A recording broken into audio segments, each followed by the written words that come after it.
मज़े की बात बताती हूँ आपको। हमारे घर में म्यूज़िक का बड़ा ही ज़ोर था, अभी भी है। तो हृदयनाथ, मीनाती और मैं, हम लोग 3 कोने में बैठ के एक-एक गाना लेके ट्यून बनाते थे। तो मैंने ट्यून बनाई, हृदयनाथ ने एक ट्यून बनाई और मीनाती ने एक ट्यून बनाई। फिर वो हृदयनाथ हारमोनियम पे ले लेता था और फिर हमारा म्यूज़िक कंपोज़र था प्यारेलाल। तो प्यारेलाल को सुनाता था कि ये गाने हैं, इसका तुम म्यूज़िक कंपोज़ करो। ये सब घर में चलता था। दीदी के कमरे में जाके माइक लगाने का और सामने बैठ के वो वायलिन से म्यूज़िक भरता था।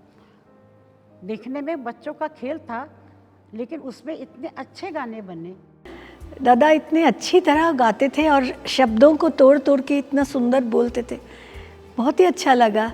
तो मुझे अभी भी याद है, ना तो कारवां की तलाश है, ना तो हम सफ़र की तलाश है, ना तो कारवां की तलाश,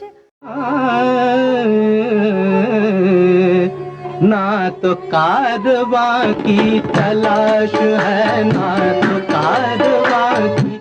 म्यूज़िक स्कोर पे काम चल रहा था ले चल मेरे जीवन साथी का। मैं स्टूडियो में आई और एक कोने में जाके बैठ गई, क्योंकि मुकेश जी और कल्याण जी भाई कुछ बात कर रहे थे आपस में, और वो कह रहे थे कि मुकेश जी ये काम मुश्किल से आधे घंटे में हो जाएगा। वो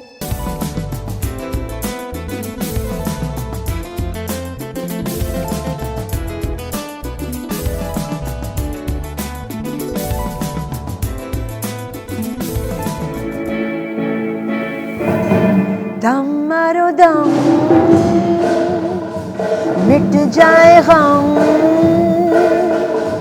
बोलो सुबह शाम, हरे कृष्णा हरे राम। सिंगर्स के जो अलग अलग पैटर्न हैं, उसमें एक गीत तो उसकी मिसाल बनता ही है। ऐसे ही खुशी के गीत कहिए, प्रेम का गीत कहिए, या आपसी संबंधों के गीत कहिए, सब गीतों में लता मंगेशकर ने शंकर जयकिशन के संगीत में पूरी आज़ादी के साथ गाया। इसीलिए सहगल साहब ने नौशाद साहब से कहा था, काश कि आप मेरी ज़िंदगी में पहले आते तो मुझे शराब की लत नहीं लगती और मैं कुछ दिन और जी पाता।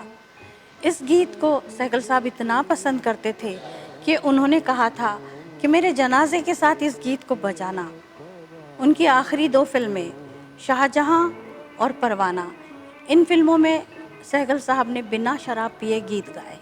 और प्रदीप जी बहुत बड़े कवि थे।